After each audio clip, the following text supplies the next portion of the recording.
I'm gonna show you how I created maps like this one from the Noss Saga. I made a whole bunch of them using the same assets and brushes that I created. So I'm gonna go through the process, show you the different brushes that I have, the different assets, and a few tricks on how to get shadows and how to get coastlines and things like that. So first of all, I'll show you how to import the brushes. If you go into the brushes panel, if you don't have that yet, go to Windows, Brushes in Photoshop, and on the top right corner, you can go Import Brushes, and just click there and load the files. There are two files right now that I put in the pack. One is alphabetical, and the other one is sorted by folders. I personally prefer the one that is just alphabetical, so all the brushes are in one area, but if you prefer to see things organized in folders, there's this one too. And you can see it looks nice and neat, but it's kind of harder to get to all these. You can also alt click to open everything at once, but I find it harder to find things. But if you prefer that organization, that's good. And I named these Noss map brushes Procreate because it's better for Procreate. In Procreate, you definitely want to have folders because it's harder to scroll on an iPad. Now, another trick here is I prefer seeing this with the names and the little brush tips, but you can also change these settings to not show the brush name. I'll show you only the tips, then you can change the sizes here. It's kind of neat to see the icons, but I prefer, again, just going with the actual names because then I can remember what they are. Otherwise, it kind of looks odd because it kind of equalizes the sizes of the brushes and it's kind of deceptive. And everything is alphabetical, sorted really nicely. You can look at the PDF guide to get an idea what the different categorizations are. Okay, so let's get started. Whenever I start a map, the first thing I need to do is find the outlines of whatever land formation I'm going to be having, if you have a coastline, that is. I prefer to start with a file that is at least 4,000 pixels wide for these brushes. By the way, I'm going to be using a lot of shortcuts, so pay attention to the lower left corner here. Whenever I hit anything, it will show up in there. Okay, so I start with a clean file. Normally I would start sketching something, try to find the outlines of things. I'm not going to go through that because it's a process that takes a lot of time. I'm just going to show you kind of what I end up with. I tend to sketch something digitally, but then what I like to do is go directly into graphite and paper because that gives you that nice feel that all these brushes have. And then you don't even need a hardcore scanner or anything. I just take a photo of the image and then scan it in and kind of fix the levels a little bit. So with that, I end up with something like this. Like, it looks very pretty, but if you look up close, it's really messy. I didn't even clean up all the lines and everything. I might do that later potentially. But this is one of the files from my maps. I like to add the little details on the water and just very rough outlines. But that graphite feel is really, really cool. And you can see how I did a hard outline for the coastline and then those little softer and softer and softer outlines again for the water area. So this is kind of what I end up with. And what I end up doing with something like this is I have a water layer, which is just random splotches of blue. And then I have a land layer, which is different colors. I'm going to pick from these later. And to create these land formations, I tend to use a brush here at the bottom of my selection called Texture Large. And if you look, it's just a very big splotchy brush. So let's say I grab this white color and I can just drop it and it starts texturing everything with that color. Sometimes I keep it much bigger too, just to get big blotches of color like that, and it gives you a nice organic texture to start with. So I have those two layers, and one thing I do is once I have my line drawing, I tend to select everything, make a nice clean selection. This is not the clean selection yet. I will have to work a little bit on that, but I don't want to waste time on that. What I do is I add a layer mask on this land layer by going here and just adding a mask, and this is what it would look like at that point. And it looks really clean and really nice at that point. It just starts looking like a real map already. I do have a little effect here, an outer glow on that. That's just a little glowy effect that gives the coastlines a little more of that Caribbean blue color. And that's kind of my base through where I start things from. Now, if you don't want to do the whole mapping thing with the coastlines, with graphite, you can also do it just here in Photoshop or any other software. I'll show you a nice trick to get those outlines to work. So I'll hide this for a moment, hide this too. I'll go into my sketch layer here. So I'll pick one of these brushes. By the way, in my brush pack, at the very bottom, I have an area called main brushes. I just put a brush here to separate that. These are actually my most used brushes overall. They are the simpler ones. They're not stamp brushes. They're actually, the hard brush from Photoshop, one that has a little more textured grainy stuff and something for snow and for textures again. One thing I do is, you know, I use the shortcuts less than and greater than on the keyboard to flip between brushes. But if you do shift and greater than, it goes to the very last, and shift less than, it goes to the very first. So the very last one is my brush that I use the most, which is a hard brush, because it's just the simplest brush you have. So I'm gonna go switch to a default color black here, and I'm gonna show you how you could make a quick outline for a coastline like this. I changed my brush size a little bit. So let's say you have something simple for a coast like that. It's an island of some sort. Oops. And then a few more small islands. And you want this to look like really pretty. So one thing I will do is I'm gonna make another layer underneath where I'm gonna put the color. I'm gonna select my islands here. You can also select, modify, and expand a little bit so it covers those little edges a little better. In this layer, I'm going to paint some land color. Let's see, something like this. And I want this to look like a pretty outline coastline. On this layer, the paint layer, I'm gonna go to blending options. What you're gonna do is add an outer glow. If you set it to either normal mode or darken, multiply, any of these other modes, use a dark color for this. So not pure black, but something dark. And you're gonna see you get this little, not really interesting glow effect right now. This is kind of the default that you would see. What you need to do, instead of having the linear contour here, you need to make a little sawtooth thing. What you do is you start at the bottom here and just add a whole bunch of pyramids here, up and down again. This is close enough. You don't need to be too crazy precise with this. Now what you're gonna do is you have to change these points to be linear instead of smooth. So once you have it selected, just hit corner, and I'm gonna do the same for all of these. Might fast forward through this in the recording. Corner for each one of these. So that's my pattern, and you can see how it starts to look a little better on this side already. So now what you're gonna do is the farthest right, you have to have it on the top, and the points need to be decreasing toward the left like you had in that linear mode before. And that way it starts fading towards the outside of the coastline. And it looks a little cheesy, but it works. But once you take the opacity down, that's when it really starts looking nice. That looks a little more watery. You can play with this. This was done very much in a hurry. If you like, make sure that these lines are much closer to each other, it looks cleaner, but it takes a little work. But once you have it saved here, you can just make a new custom preset here.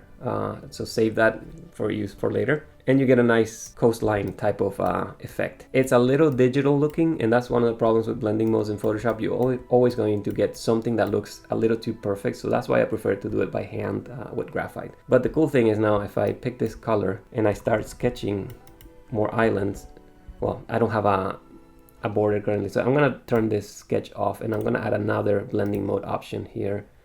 I'm gonna just add a stroke, and my stroke is going to be black colored. So now I have a new outline that is automatically generated by Photoshop. It's gonna be a little too perfect again, but I'm not gonna use this one anymore, the sketch layer. I'm gonna use this land formation.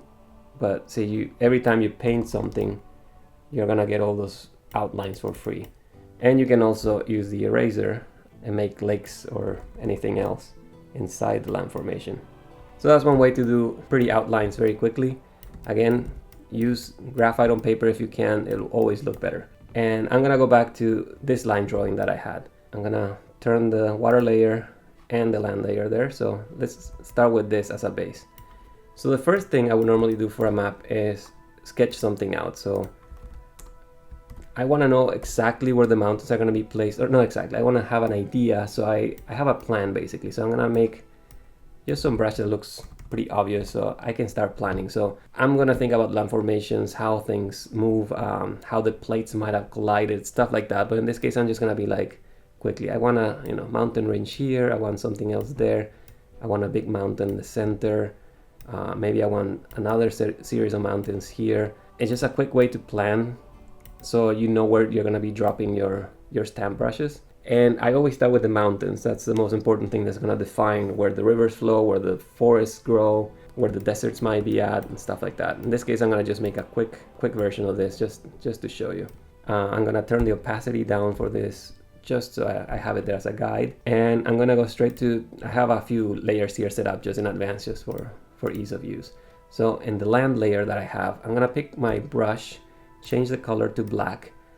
I know black is not the prettiest color for a map, but it's the easiest to work with because you can always colorize things later, and that way you don't have to think about what color you pick. Just always use black and then colorize much later if you need to. And through my brushes here, you can see how they're organized, usually by, buildings is everything that is not organic, canyons, then mountains, items, lakes, stuff like that. So I always start with the mountain brushes. You should start from the top down for these, so you get from the largest to the smallest, and that way you can place the biggest chunks of mountains very quickly before you start getting into the details. And if these are too big sometimes, you don't need to use them, but it's good to start with that if you can. I'm gonna pick the mountain Sierra Large 1. I'm on the land layer, and I'm gonna drop it right here. You can see it's just one click and it drops the stamp. I would use any of these only once so it doesn't repeat the pattern. And what I do is, again, I get the less than and greater than shortcuts, and I can just navigate through them. And that way I can go from the biggest down to the smallest very quickly. So I'm gonna go there. The second one is another Sierra Large. I'll drop it here. Another one, this one's a nice shape exactly for here. So I'm gonna drop it exactly there.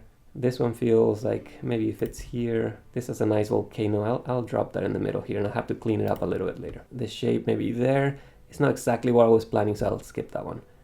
This one feels like it's better there. And as you can see, I'm just like gonna start dropping stuff, and sometimes I don't like the shape that the brushes have, and so I'm gonna skip to the next one. These are too specific. This one's kind of nice here. I'll keep dropping stuff as I go along. That one I can fit. This one maybe here. One more there. This one can fill here. And one thing you'll notice is these are not overlapping brushes. So let's say I put something here and I want to put another mountain range right there. You'll see that they're all on top of each other. So try not to overlap. If you need to overlap like that, I would suggest make a new layer. Put your mountains there and go into one of the two layers and erase whatever is underneath so it doesn't look like they're overlapping, kind of like that. There you go. It's very quick. You can do a quick fix like that, and then you can merge these two layers together. All right, I'm gonna go back to my brushes, more Sierras. I'll drop something small here. Now I'm on the smaller brushes already, and just keep flipping through these. Sometimes I use them, sometimes I don't. And I got some big volcanoes. I'm gonna drop them here, a volcanic area, just to go crazy with it. You'll see how many cool volcanoes there are. You can see how very quickly this starts looking like a real series of mountain ranges. And at some point I'm gonna start repeating the brushes if I need to, but in general I'll just go through them one by one, so that way there's almost nothing repeated anywhere. I'm gonna hide my sketch layer now. I don't need that anymore, it's just distracting. And look at how cool it is. It's so quickly you get all these varieties of mountains. Sometimes you get those weird overlaps like here, like that land is going on top of that peak. So I'm gonna just go and erase if it looks distracting. Most of the time it's fine to leave it like that. It's not too bad because this is they're all kind of sketchy anyway. So they don't need to be perfect to look good. Just a little bit of cleanup if necessary. There's another overlap here. This one's a little trickier because it's going over an area that already has other stuff. So if you erase it, it's gonna get too clean, but see, it's not bad. Like you clean it quickly and don't think about it too much because it's meant to be kind of sketchy. Okay, so I got nice little brushes there. Now let me make a deserty canyon area here in the middle. If you go to the canyons, again, I would start from the top down. Actually, I'm gonna make a new layer for this one just to keep it clean. I like keeping mountains and canyons in different areas. So I'll drop a mesa here. This is gonna look ugly because it's not planned, but and then another there. I'll make another weird area here with weird mesas and stuff like that. So just to show you the variety. And not use any of these, but just kind of flip through them. I like the arches, they're really pretty. There. And now what I'm gonna do is after I place all these main formations, there's an area called cliffs. So cliff up, cliff down, left, top, middle, right, all this stuff. The way it works is like, let's say I'm gonna make a big mesa area here. The cliff up is the top area like this. So you can see it starts creating a formation looking up towards that direction. Then the cliff down will be the opposite down here. I can add some of these. I don't want to add too many right now. and then cliff left top would connect somewhere here. Like, you don't have to actually connect them to the tip. Like, let's say I want to do it there, then I can just erase the area that I don't want, like that.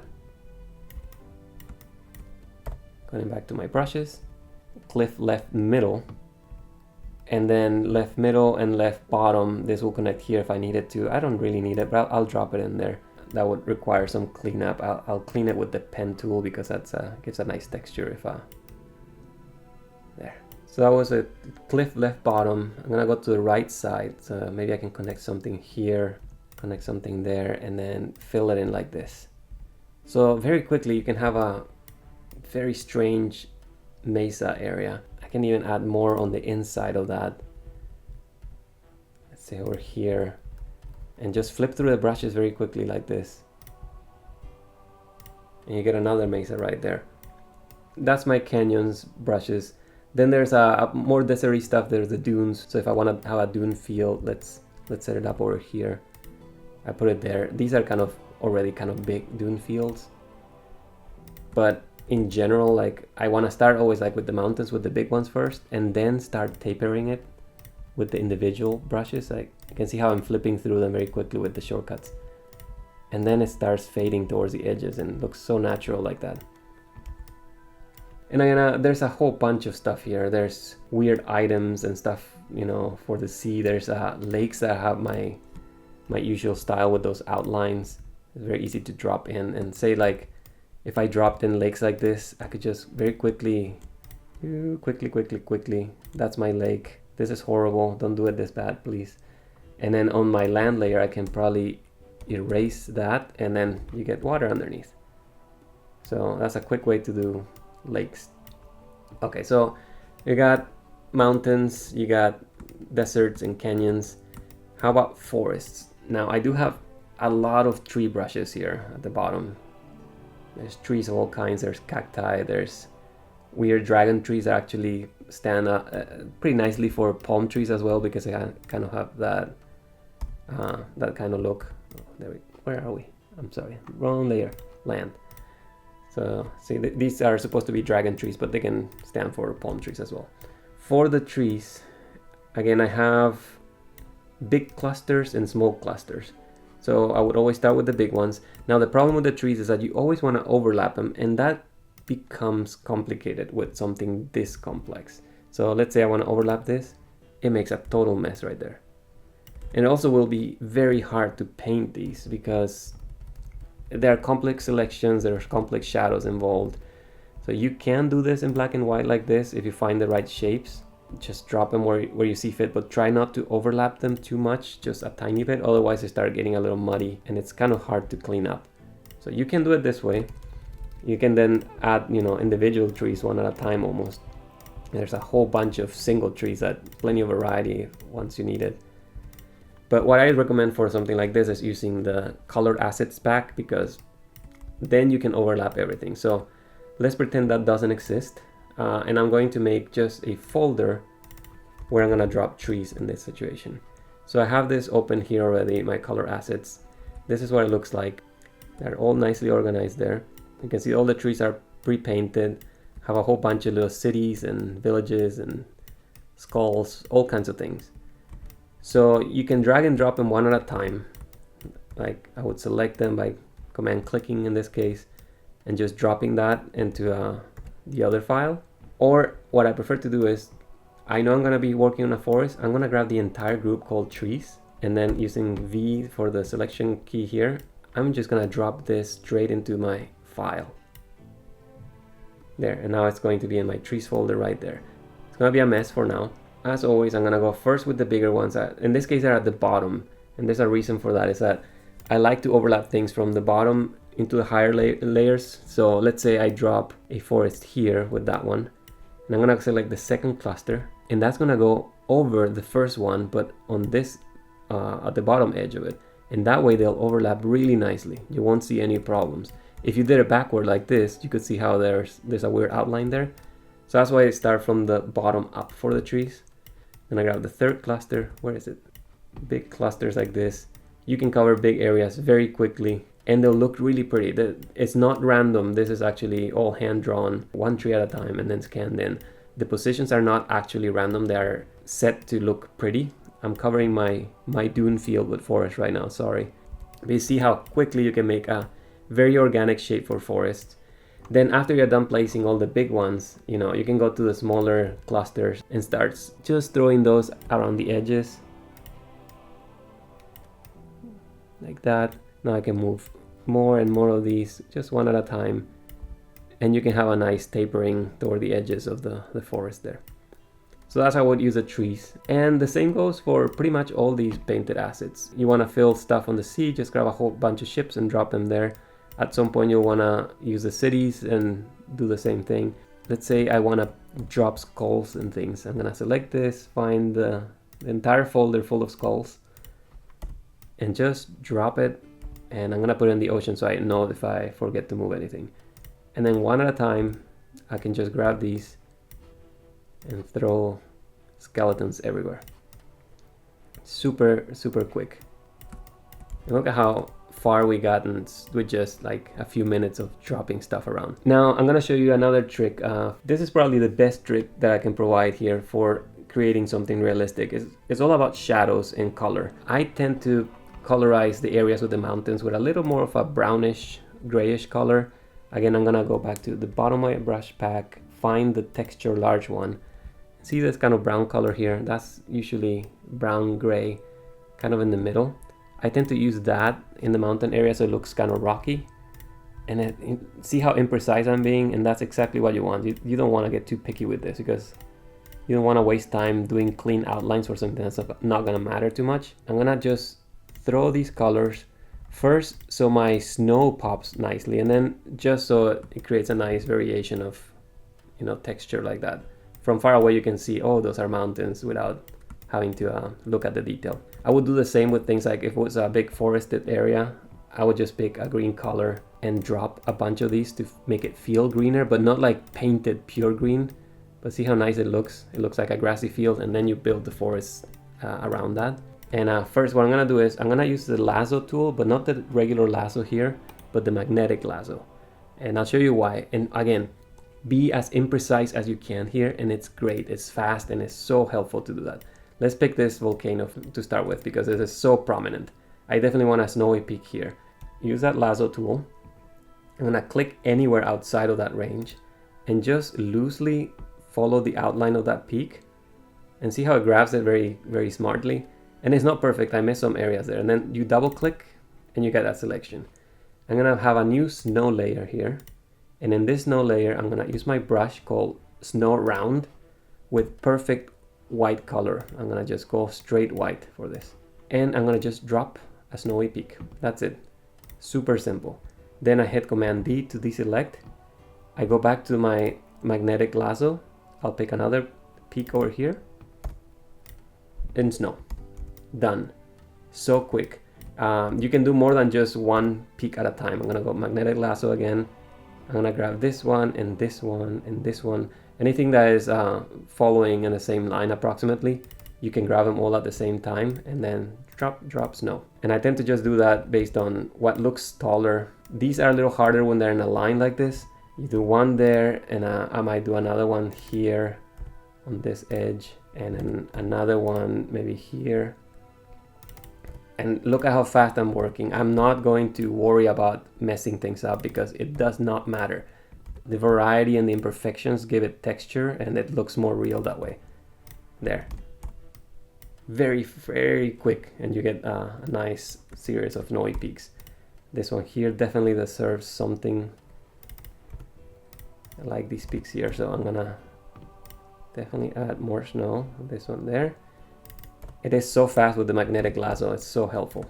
Now that we have a baseline to work with and we know where the tallest peaks are, I'm going to show you what I do for shading. I'm going to set up a new layer above everything else, above the line drawings, above everything that I have currently, somewhere up here. That layer, I'm going to create a layer mask for. Actually, instead of doing a regular layer, I'm going to do a solid color layer by clicking on this one here. You can't see it in the recording, but it's right underneath. It says solid color. I'm gonna pick probably a purple for the shadows. I like these kind of purpley colors for my style. I'm going to invert this layer, just hitting Command I. Oops, sorry, I have to be on the actual mask layer. So now there's nothing there. So if I were to come here and paint a white color, I would create the shadow. It looks ugly because it's set to normal mode and it's no opacity. So I'll do it in multiply mode to start with. So see, it's now you can see it's a very thick shadow. I'm gonna take the fill down. So see, now it looks like a shadowy area. Now painting this will be a pain. So what I recommend is, again, work with imperfections. I'm gonna go with the lasso tool again because that gives you nice sharp edges for shadows. It's the lasso tool, but not the magnetic lasso because I want to select outside of anything that is visible. Just the regular lasso. And pay attention to how shitty my work is here. I'm gonna grab the lasso. I'm gonna basically follow this ridge line and then cast shadows towards the right side. That's just my preference. I like doing straight to the right instead of in an angle. It's easier to kind of calculate visually. So I'm gonna click here to start and then rush through that ridge line. Rush until you get to the final point.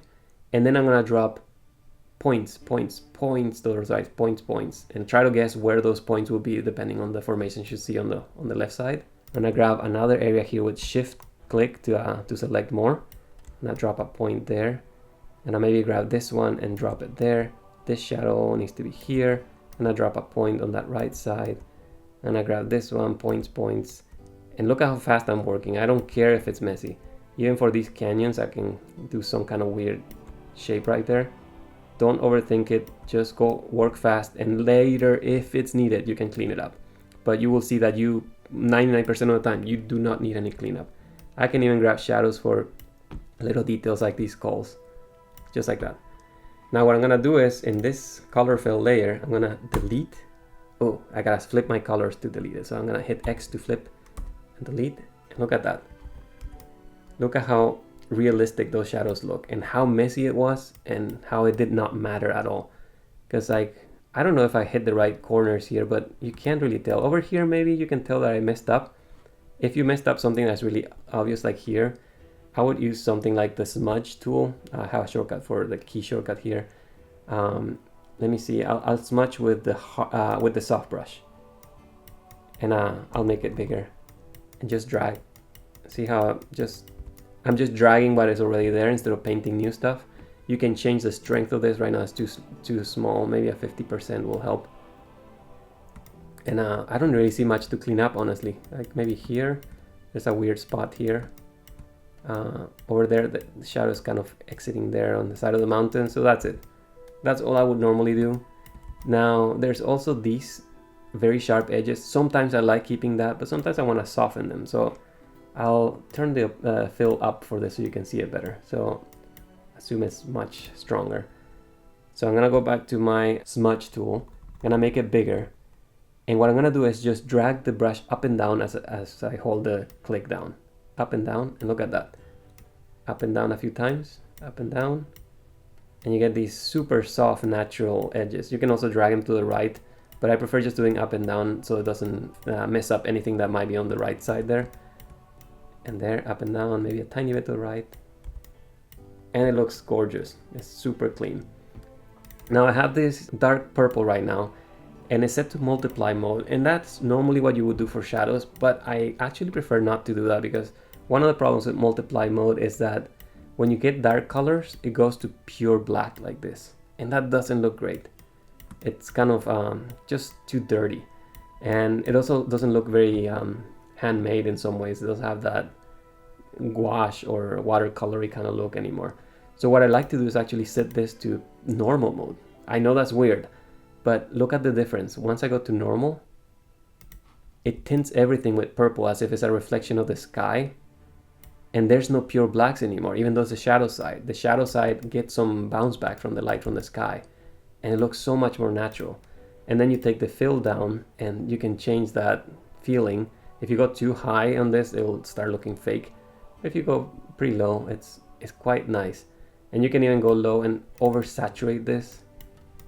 And look at how pretty it looks. Now let's say this was a deserty area and you don't like those purples, but you want to have some variety. I would just set a new layer and hit Alt while clicking between the layers. That will create basically a alpha lock on this layer on top, and this will modify only the shadow layer. I will grab a very soft very big brush and say I want it to look deserty, I'm gonna pick a color here from the sand, maybe make it more saturated, something like that, nice orange color, and I'm gonna just drop a click, another click, maybe make it darker because it's a shadow area. And look, now it starts to look like a desert area full of warmer shadows. And you can do that on the entire map. I have variations. Wherever it's a mountainy area, I have more cyan color shadows, and purple is my default, and then I go to orange in the deserts. So that's how I get shadows in there. I also like adding a lot of textures. So normally on a map like this, don't necessarily have to start with you know, all these colors. If you want to start with a black and white map, I would use some of the paper packs that I have, like, I don't know, something like this that I have pre-opened here. I would drop something like that to paint over. You can, you know, change the levels or something if it's too egregious, and make it a little softer to work with. But you can also use these as overlays. So let's say you have this map and you're liking it so far. Just drop a paper texture on top, set it to overlay, soft light, hard light mode, any of these modes here, and you'll see how it starts texturing everything. This one is very saturated in color, so I'm gonna try overlay mode, but I'm gonna take the saturation down by hitting Command U for hue and saturation, and just tone that down. It's too heavy, but I like the texture, I just don't like the color too much. So, but see how you get all these nice water stains and everything else. So now I can show you how I actually have some of my own finishing touches area where I normally keep for all my maps. And I drop this on top later because it actually slows down Photoshop when you have too many overlays, and it makes it a little harder to work. So I have my map texture. I like this one that's like very blotchy. And this one is currently set to hard light mode. It just worked better. I never know which one's gonna work best, so I just flip through them. Overlay works almost the same. Then I have some lookup tables or LUTs. Those are found down here if you click on this new layer button. Again, it's outside of the range of my recording right now for some reason, but if you go to color lookup over there, you can add these. They're basically pre-selected tints for I usually use for cinematic purposes and stuff like that. Like, it tells the Photoshop how to read the colors of this file. So in this case, I have two different LUTs. One kind of makes it a little warmer, and the other one gives it a little extra tone in the shadows. It's very subtle. I'll show you how it looks if you go 100% on these. It's a little over the top, but if you put just a little bit of that, it looks nice. This actually looks pretty cool too, but it's not the style I normally go for. But look at how amazing this looks. And one thing you'll notice is when you use LUTs like this, some of them, depending on what you put in there, will change all the blacks to not be blacks anymore. So you get these nice colors in the line drawings automatically. So that's why I don't tint my black line drawings automatically at the start. It's usually better to just leave that for the last step if necessary. But look at how cool this is. A few minutes and we got this really cool aged amazing map. I can also add a cool border, stuff that I designed before for the Noss Saga. I have all these set as templates for myself, so I can just very quickly make new maps like this. So that's basically it. Like, just play with these, grab your brushes, start dropping them in. You'll see the huge variety you can find in here. Use the paper textures, the book covers, anything that I have on my pack. Make sure you use the color assets. They'll save you hours and hours of work. Look at how pretty all these little towns and cities are. There's so much variety in there. There's a few things here and the color assets are not in the brush pack at all, like these standing stones. For some reason I didn't actually make brushes for them. And there's stuff on the brushes that are not in the color assets, of course, like the mountains are not pre-colored. Then there's stuff like text. All that stuff is beyond the scope of this tutorial. But I tend to use Illustrator to create the text and then just import into Photoshop. Or a smart way to do is actually if you select something in Illustrator and hit Command C or Control C and then just paste into Photoshop, it actually works very cleanly. So you can do it very fast that way without having to export anything. And yeah, look at how nice of a map you can create in just a few minutes. So yeah, I hope you enjoyed this and that it's helpful for you, that you can create some cool maps like this very, very quickly. And show me what you make if you create some maps for your novels, for your games, for whatever you're making. I want to see how you use these brushes. All right, enjoy.